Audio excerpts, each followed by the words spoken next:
Hey there, it's me, just another tired soul on a plane, Southwest Flight 793 bound for DC, curled up in seat 8A with my forehead pressed against the cool window, trying to outrun ghosts that been chasing me since I left the Marines. My name's Ellie Harper, or at least that's what my ID says now, a 34-year-old trauma counselor from Willow Creek, Indiana, helping vets piece their lives back together while my own's held together with duct tape and stubbornness.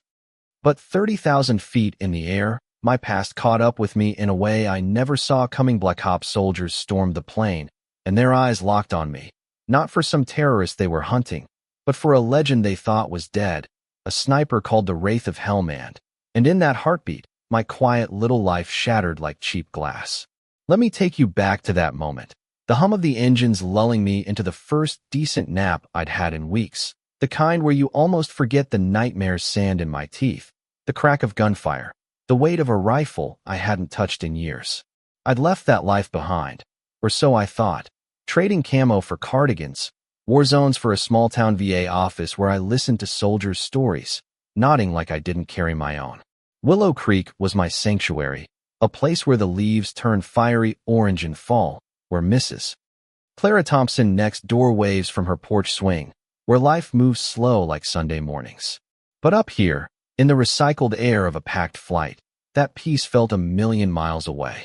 The other passengers were just faces, suits tapping on laptops, a mom wrestling with her kids' crayons, an old guy reading a worn paperback, none of them knowing the woman in row 8 was once a ghost who saved lives in a war nobody talked about.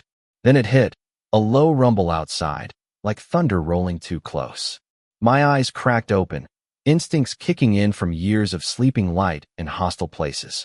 The cabin went quiet, that eerie kind where everyone feels something's wrong, but nobody says it. Through the window, I saw them black helicopters, sleek and mean, closing in like wolves. Passengers started whispering, kids whimpered, and I felt my pulse jackhammer as the intercom crackled. Ladies and gentlemen, Captain Laura Bennett's voice was steady but tight. We've got instructions to hold altitude for federal authorities. Stay seated, seatbelts on. Federal authorities. That phrase hit me like a slug to the chest. 3 years I'd lived under the radar, building a new life. But those words told me someone had found me. The plane shook as metal clanged against the fuselage boots, heavy and deliberate, moving fast. The cabin door burst open, and there they were, Delta Force operators in full tactical gear, moving like they owned the air itself. The guy in front, Captain Jake Morrow, scanned the cabin with eyes like a hawk, his team fanning out behind him. SGT. Mia Chun, cool as ice, and tech specialist Lucas Reed, already fiddling with some device. They were hunting a fugitive, a guy named Victor Kane, a supposed arms dealer traveling under a fake name. But when Jake's gaze landed on me, his face froze, like he'd seen a ghost. And hell, I guess he had. Ellie Harper, he said, voice low, almost a growl. Or should I say wraith? Every passenger turned, their stares pinning me like spotlights, and I knew right then my cover was blown. I didn't flinch, just met his eyes, hands open on my lap, calm as I could fake it. Depends who's asking, Captain, I said, sharp enough to cut through the tension. The whole cabin held its breath, waiting for what came next. Jake's second, Mia, stepped forward, her voice shaky despite her training. Ma'am, we were told you died in Operation Nightshade. You saved our asses out there. I saw the report, your blood, your gear, all of it. Her words hit me hard, dragging up memories I'd buried deep. Helmand Province, a night so dark it swallowed hope. Me covering their retreat from a ridge, picking off targets until an explosion was supposed to erase me. Except I survived, crawled out, and disappeared because someone wanted the Wraith gone for good. That someone, I realized, was tied to Victor Kane, a name I hadn't heard since Afghanistan, a contractor who'd sold weapons to insurgents and pinned the blame on me. I leaned forward, voice steady. Who gave you that briefing, Jake? Who told you to hunt a dead man on this plane? His jaw tightened, and I saw the gears turning, was starting to smell the setup. Across the aisle, Dr. Sarah Klein, a surgeon in 5C, was watching me like she could read my scars through my sweater. She didn't know my story, but her eyes said she knew pain when she saw it. In the galley, Flight Attendant Nate Carter, a former Army medic, was gripping the beverage cart like it was a lifeline, his gut telling him this wasn't just turbulence. Then the plane lurched, lights flickering, alarms whining from the cockpit. Captain Bennett's voice came back, strained now. "Folks, we're having technical issues. Stay calm, seatbelts on." But I knew better. This wasn't mechanical failure. This was sabotage. I caught Jake's eye, nodding toward the galley where a guy in 15B, a jittery suit named Paul Grayson, was sweating bullets, his phone clutched like a grenade. "That's your real problem," I whispered. "Not me." Jake signaled his team, and Lucas's gear picked up encrypted signals. Someone on this plane was talking to the outside, and it wasn't friendly. The truth started unraveling fast. Paul Grayson wasn't just a nervous businessman. He was a contractor, tied to the same network that faked my death. And Judge Henry Voss, sitting in first class like he owned the world, was the one who'd signed the orders to bury Operation Nightshade. I saw his hand slip to his phone, typing something quick, and my gut screamed he was calling in the cavalry, the kind that didn't care about collateral damage.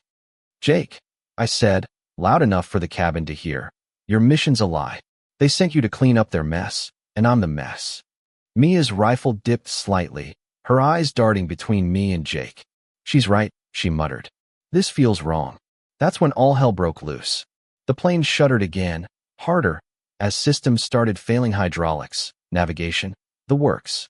Lucas's gear screamed with interference, pinpointing sabotage devices wired into the plane's guts. "Someone's trying to crash us," he said, voice tight. I stood, ignoring the gasps from passengers, and pointed at Grayson. "He's your guy? Check his bag." Jake didn't hesitate, ripping open Grayson's carry-on to find a device blinking red, wired to blow on landing. The cabin erupted: screams, prayers, a kid named Sophie clinging to her mom, Tara, who was whispering, "It's okay. Baby, it's okay," even though her eyes said she didn't believe it. Detective Mike Sullivan in 12F, a Cleveland cop on vacation, stood up, his voice cutting through the chaos. "This is a crime scene now. Nobody moves." He'd clocked Grayson's nervous tics earlier, and now he was all in, badge or no badge. Sarah Klein started organizing medical supplies, her surgeon's calm kicking in. "If we go down, people will need help fast." Nate, the flight attendant, was already pulling first aid kits, his medic instincts taking over. And then there was Mrs. Evelyn Carter, an old widow in 10D, knitting like the world wasn't falling apart. But her eyes were sharp, watching Voss like she knew his secrets. Jake made the call, his voice steady despite the madness. "Team, new mission. We protect these people and get this plane down safe." His Delta operators nodded, weapons lowering, and I felt a spark of hope. Maybe we weren't alone. But Voss wasn't done. He stood, face red, spitting venom. "You're defying orders, Captain. You'll be court-martialed for this." Jake didn't blink. "Sit down, Your Honor, or I'll cuff you myself." The passengers gasped, but I caught Evelyn's faint smile. She wasn't surprised. The cockpit was fighting a losing battle. Laura and her co-pilot, Ethan Cole, were wrestling controls that barely responded. "We're losing hydraulics," Ethan shouted over the alarms. "This is deliberate." I leaned into Jake. "They want us gone. You, everyone who heard this. They'll crash this plane to bury the truth."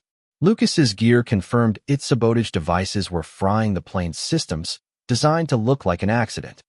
And outside, those helicopters were still circling, waiting to pick off survivors. Then Evelyn spoke, her voice cutting through the noise like a bell. "My husband was General Robert Carter.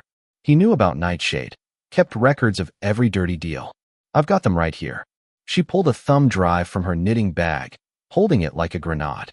"This'll put men like Voss in prison for life." The cabin went dead silent. Voss's face drained of color, and I knew we'd just become the most dangerous people in the sky. We had minutes left. Lucas and Mia worked to disable the explosives, sweat dripping as the plane bucked. I coordinated passengers, moving them away from the rigged seats, while Sarah prepped for crash injuries. Tara shielded Sophie, whispering stories to keep her calm. Mike Sullivan and Nate formed a makeshift security team, watching Voss and Grayson, who was now sobbing, muttering about orders from above. And me? I was back in command mode, the Wraith waking up, calculating angles, exits, survival odds. Laura's voice came over the intercom, calm but grim. "We're diverting to a Virginia airstrip. Brace for a hard landing." Jake got a radio hit from Colonel Nathan Brooks, my old CO, breaking through the jamming. Wraith, Andrews is compromised. Divert to Blackthorn Field. My people are waiting, blue chem lights for ID. I related to Laura, who nodded, her hands white-knuckling the yoke. Trust him, I said. He's one of the good ones. The landing was brutal, metal screamed. Sparks flew. The cabin shook like a tin can in a storm. Lucas disarmed the last explosive just as the wheels hit, saving us from a fireball. But the fight wasn't over. Outside, Blackthorn Field was a war zone. Contractor Mercs with no insignia, firing on federal agents marked with blue lights. Jake's team formed a perimeter, shouting orders to passengers. Stay low, move fast. Sarah dragged injured folks to cover, her hands steady despite the chaos. Mike tackled Voss when he tried to run, cuffing him with a zip tie. You're not slipping this one, Judge. Evelyn handed her thumb drive to Agent Lisa Moreno, an FBI operative who'd revealed herself mid-flight, her badge gleaming as she promised. This gets to D.C., no matter what.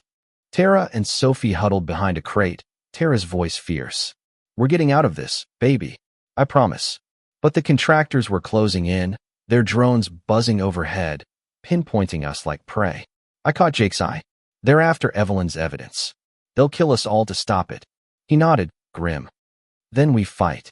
The firefight was chaos. Bullets pinged off concrete. Federal agents returned fire, and Colonel Brooks' helicopters roared in, engaging the enemy. Lisa transmitted real-time evidence to FBI HQ, her voice steady. Director, we've got treason, murder, conspiracy live from Blackthorn.